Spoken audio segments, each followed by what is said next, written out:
தங்கம் விலை சவரனுக்கு 920 ரூபாய் குறைந்தது. சென்னையில் ஒரு சவரன் ஆபரண தங்கம் 53,080 ரூபாய்க்கு விற்பனை. உழைப்பாளர்களின் உரிமைகளை பாதுகாக்க, ஒற்றுமையை உண்டாக்க மே தின நாளில் உறுதியேற்போம். உழைக்கும் கைகள் ஒன்று சேர்ந்து புதிய உலகம் படைப்போம் என முதலமைச்சர் ஸ்டாலின் வாழ்த்து.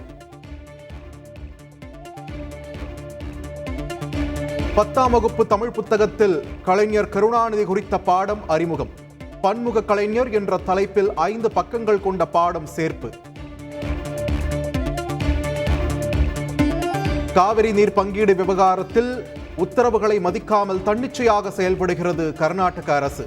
தமிழக அரசின் சார்பில் உச்சநீதிமன்றத்தை நாடுவோம் என நீர்வளத்துறை அமைச்சர் துரைமுருகன் பேட்டி. நடிகர் ரஜினிகாந்தின் கூலி படத்திற்கு இசையமைப்பாளர் இளையராஜா நோட்டீஸ். டீசரில் தன்னுடைய பாடலை அனுமதியின்றி பயன்படுத்தியதாக குற்றச்சாட்டு. உழைப்பாளர் தினத்தையொட்டி எக்ஸ் தளத்தில் குறிப்புகளுடன் பாடலை பதிவிட்ட வைரமுத்து. இளையராஜாவை மீண்டும் மறைமுகமாக சீண்டி பதிவு. விருதுநகர் மாவட்டம் காரியாபட்டி அருகே தனியார் கல்குவாரியில் பயங்கர வெடிவிபத்து. 4 பேர் உடல் சிதறி பலியான சோகம். பதற வைக்கும் சிசிடிவி காட்சி.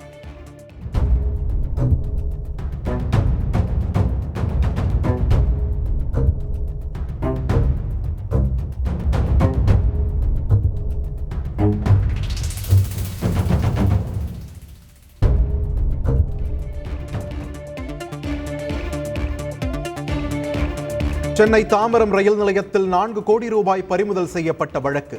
விசாரணை நடத்திய 3 பேருக்கு மீண்டும் சம்மன் அளிக்க சிபிசிஐடி முடிவு. ஏற்காடு மலைப்பாதையில் பேருந்து கவிழ்ந்த விபத்தில் 5 பேர் உயிரிழந்த சம்பவம். காயமடைந்தவர்களில் 6 பேரின் நிலை கவலைக்கிடம் என தகவல். ஏற்காடு பேருந்து விபத்தில் உயிரிழந்தோர் குடும்பத்திற்கு முதலமைச்சர் மு.க. ஸ்டாலின் இரங்கல். பாதிக்கப்பட்டவர்களுக்கு தேவையான அரசு நிவாரண உதவிகள் தேர்தல் ஆணையத்தின் அனுமதி பெற்று வழங்கப்படும் எனவும் உறுதி. ஏற்காடு பேருந்து விபத்து தொடர்பாக ஓட்டுநர் ஜனார்தனன் மீது 4 பிரிவுகளில் வழக்கு பதிவு. ஓட்டுநர் உரிமத்தை ரத்து செய்யவும் போக்குவரத்து துறைக்கு ஏற்காடு காவல்துறை பரிந்துரை. தமிழகத்தில் நாளுக்கு நாள் உக்கிரமாகும் கோடை வெயிலின் தாக்கம். வரும் 3ஆம் தேதி வரை வெப்ப அலை வீசும் என வானிலை ஆய்வு மையம் தகவல். டெல்லி மற்றும் உத்தரப்பிரதேசத்தில் பள்ளிகளுக்கு வெடிகுண்டு மிரட்டல். முன்னெச்சரிக்கை நடவடிக்கையாக மாணவர்களை வீட்டிற்கு திருப்பி அனுப்பி தீவிர சோதனை.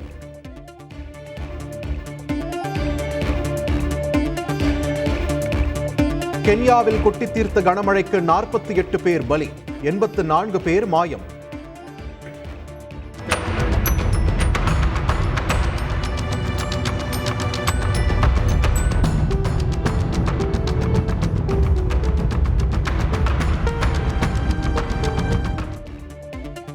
பாதிப்புகளை நேரில் பார்வையிட்டார் அதிபர் வில்லியம் ரூடோ.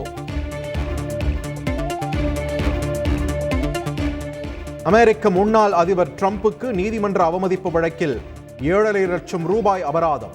வழக்கில் தொடர்புடையவர்கள் குறித்து தொடர்ந்து பேசினால் சிறை தண்டனை என்றும் எச்சரிக்கை. புற்றுநோய் சிகிச்சைக்கு பின் பொது நிகழ்ச்சியில் பங்கேற்ற இங்கிலாந்து மன்னர் சார்லஸ். வழக்கமான புன்னகையுடன் உற்சாகம்.